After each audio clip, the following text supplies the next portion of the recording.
भाई लोग, स्वागत है आपका मेरे चैनल में एबी मंगा एक्सप्लेन में। और चैनल पे नए हो तो लाइक और सब्सक्राइब कर देना दोस्तों। आओ यार शुरू करते हैं एपिसोड। पिछले एपिसोड में आपने देखा था कि जीरो फोर्स एक एक करके से सभी एनिमे को निपटा देता है और लास्ट में जो बचता है, जो उनका लीडर एनिमी का लीडर रहता है, तो वो भी परेशान होता है और पर लास्ट में अपना जीरो फोर उसको भी ठिकाने लगा देता है। उसको ठिकाने के लगाने के बाद जीरो फोर अपना थक जाता है और वही खड़ा रहता है, तो पीछे से कोई परछाई होती है जीरो फोर के पीछे। तभी जीरो फोर पीछे देखने लगता है। अब आगे तभी हमें को जंगल दिखाते हैं, वहीं पे अपना जीरो फोर खड़ा रहता है और सामने की तरफ गन पॉइंट करते हुए सामने की तरफ देखने लगता है और देखकर कहता है कि तो क्या अभी भी कोई बचा है। ये कहने के बाद सामने वाले बंदे जो आपस में ही बात कर रहे होते हैं और कहता है कि एक जन, देखा मैंने तुमसे कहा था ना, वो ठीक रहेगा। ये आवाज सुनकर अपना जीरो फोर को नोटिस करता है और कहता है कि ये आवाज सुना सुना सा लग रहा है। तभी पेड़ के पीछे से काले बाला वाला नंबर निकलता है और वो कहता है कि जंगल में उस आदमी को हराना ये कोई भी नहीं कर सकता और ऐसा नहीं है कि उसके पास तैयारी के लिए पहले से ही कोई खुफिया जानकारी थी। ये सुनकर वो मोटा वाला नंबर कहता है कि लेकिन हम वहाँ पे नहीं आ सकते थे। इनकी बकचोदी सुन के अपना जीरो फोर चिल्लाते हुए कहता है कि सालो तुम कहाँ थे। ये सुनने के बाद वो काले वाला बाल वाला नंबर कहता है कि चिल्लाते हुए, परेशानी पैदा करने के बाद जवाब न देने के लिए आपको किसने कहा था। ये जवाब सुनकर अपना जीरो फोर एक मुंह बनाता है और चुपचाप सुन रहा होता है। तभी वहाँ पर अपना जीरो टू भी होता है जो उसके तरफ देख रहा होता है और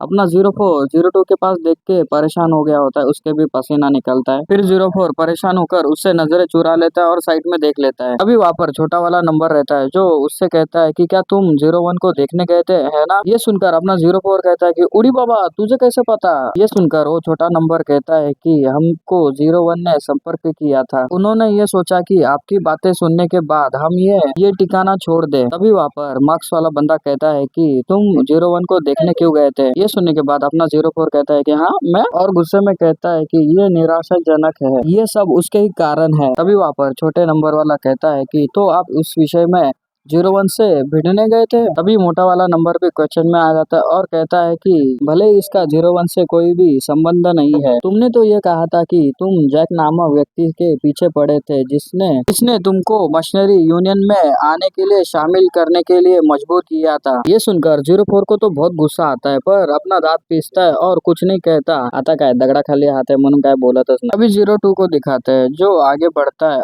और उन लोगों के पास देखता है और कहता है कि क्या यही मशीनरी यूनियन है। ये सुनने के बाद वो मार्क्स वाला बंदा कहता है कि हाँ यही लोग है। तभी उस लीडर के बॉडी को दिखाते हैं। तभी वो बंदा कहता है कि यही मशीनरी यूनियन का मेडिसन है। ये टॉप लेवल का बंदा नहीं है, लेकिन तुम ये कह सकते हो कि ये मीडियम लेवल का एक सुपरवाइजर है। ये सुनकर अपना जीरो फोर कहता है कि आखिर वो कौन है। ये सुनकर वो मास वाला बंदा कहता है कि जो कुछ पहले हुआ था उसके बाद मैंने उनके बारे में गौर किया और पाया कि वो मैंने जितना सोचा था उससे अधिक प्रभावशाली है। वो हर बड़े संगठन में शामिल है। वो लोग पद के पीछे कई इलीगल एक्टिविटियों में भी शामिल है। कई यूनियन वास्तव में मशीनरी यूनियन के माध्यम से जॉब की रिक्वेस्ट करते हैं। ऐसे बहुत सारे मशीनरी है जो सैनिक और व्यक्ति है जो यूनियन क्रॉस करने के बाद गायब हो गए। ये सुनने के बाद अपना जीरो फोर कहता है कि वो तो पहले से तरह ही निराशाजनक है। फिर जीरो टू उनकी तरफ देखने लगता है और कुछ सोचता है। फिर सीन शिफ्ट होता है, हमें एक विला को दिखाते हैं जो डुआन का होता है। तभी हमें डुआन को दिखाते हैं हम फ्यूचर में यूनियन के ऊपर कैसे भरोसा रख सकते हैं। हमने यूनियन में जो भी सोर्सेस और इन्वेस्टमेंट किया है उसके बाद भी वो हमारे साथ ऐसा व्यवहार करते हैं। ये सुनकर जो कॉल पे दूसरे साइड बंदा रहता है वो कहता है कि प्लीज तुम शांत हो जाओ। तभी उस बंदे का चेहरा दिखाते हैं। वो बंदा आगे कहता है कि हमने ये पुष्टि कर ली है कि दुश्मन काफी स्किलफुल है। हम उनसे निपटने के लिए वर्ती लोगों को भेजेंगे और हम व्यक्तिगत रूप से उनकी देखभाल करेंगे। ये सुनकर डुआंग कहता है कि ठीक है, मैं तुम्हें एक लास्ट चांस दूंगा। ये कहकर वो फोन रख देता है। तभी यूनियन के लीडर को दिखाते हैं जो उसकी बात सुनकर खामोश रहता है और फिर गुस्से में कहता है कि पता लगाओ वो कमीने कौन है, चाहे वो कोई भी रहे, और हर किसी को और उनसे जुड़ी हर चीज को खत्म कर दो। ये सुनकर उसके पास जो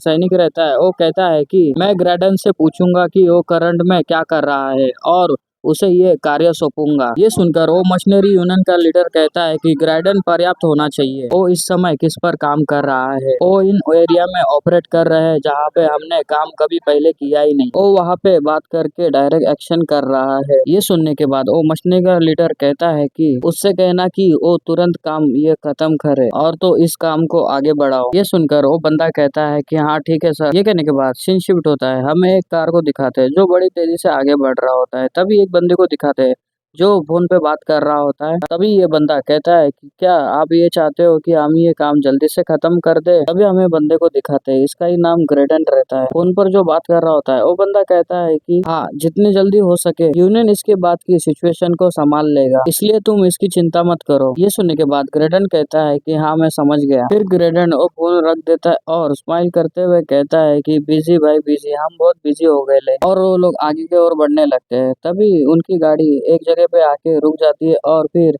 उसमें से ग्रेडन नीचे उतरता है और सामने की तरफ दिखाते हैं जो सोल्जर खड़े होते हैं। ये सभी भाड़े के मशीनरी रहते हैं। उन सोल्जरों के बीच में एक लीडर होता है जो पहले ही एपिसोड में हम देख चुके होते हैं। इतने जल्दी भूल गए क्या? इजिन के साथ में तो था ये बंदा। ये लीडर ग्रेडन के तरफ देख रहा होता है। तभी ग्रेडन को दिखाते हैं जो कार के बाजू में टाइम पास कर रहा होता है और फिर आगे बढ़ता है और कहता है कि वेट। फिर वो मशीनरी के लीडर के पास देखने लगता है और स्माइल करने लगता है। लीडर भी उसके पास देखने लगता है कि ये क्या बकचोदी कर रहा है और उसके पास घूर के देखता है। दोनों बंदे आमने सामने होते हैं और एक मेक को देखने लग जाते हैं। ग्रेडन उसके पास घूर के देखने लगता है और कुछ नहीं कहता। तभी वो लीडर भी उसके पास घूर के देखता है पर कुछ नहीं कहता। तभी ग्रेडन ही कहता है कि साला बात ही नहीं करना चाहता, ठीक है मैं ही करता हूँ।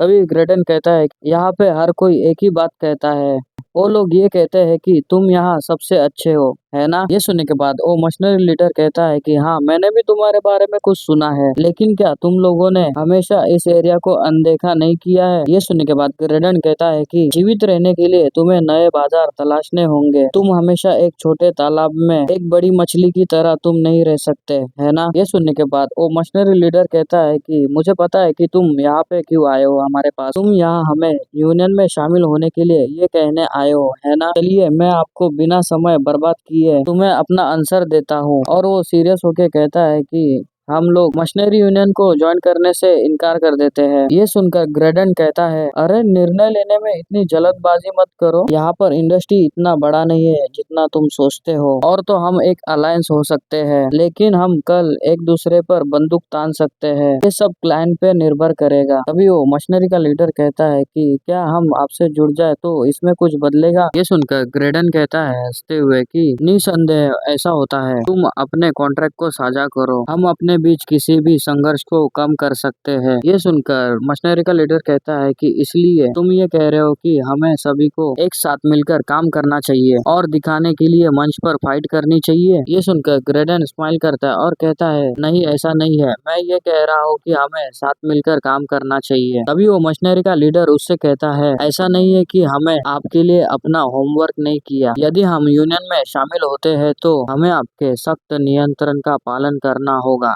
है ना? यदि हम इसका पालन नहीं करेंगे तो हमारा ग्रुप ट्रिप कर देंगे और तुम इस पावर का उपयोग अपने लाभ के लिए क्लाइंट्स को प्रवाहित करने के लिए करेंगे। और मैं ये भी जानता हूँ कि तुम साझा किए इंफॉर्मेशन का उपयोग महत्वपूर्ण लाभ प्राप्त करने के लिए करते हो और तो ये हमें शोभा नहीं देता। ये सुनकर ग्रेडर कुछ नहीं कहता पर उसके चेहरे पे दिखता है कि वो गुस्सा करता है। फिर वो स्माइल करते हुए कहता है कि ठीक है, यदि तुम ऐसा ही महसूस करते हो तो इसमें कोई मदद नहीं है। ये कहने के बाद वो पीछे मुड़ता है और वहाँ से जाने लगता है। मशीनरी का लीडर उसके पास देखने लगता है कि वो आसानी से तरह से वो यहाँ से जा रहा है। तभी ग्रेडन को दिखाते हैं जो इविल से स्माइल करता है और फिर अपने जीप में बैठ जाता है। ग्रेडन अपने ड्राइवर से कहता है कि चलो अब पीछे हटते हैं और फिर उस बस्ती को दिखाते हैं जहाँ पर ग्रेडन कहता है कि आज रात को हम इस पर हमला करेंगे। ये कहने के बाद वो बड़ी ही तेजी से उसकी कार वहाँ से चली जाती है और फिर कुछ मशीनरी उसको जाता हुआ देखने लगते हैं और फिर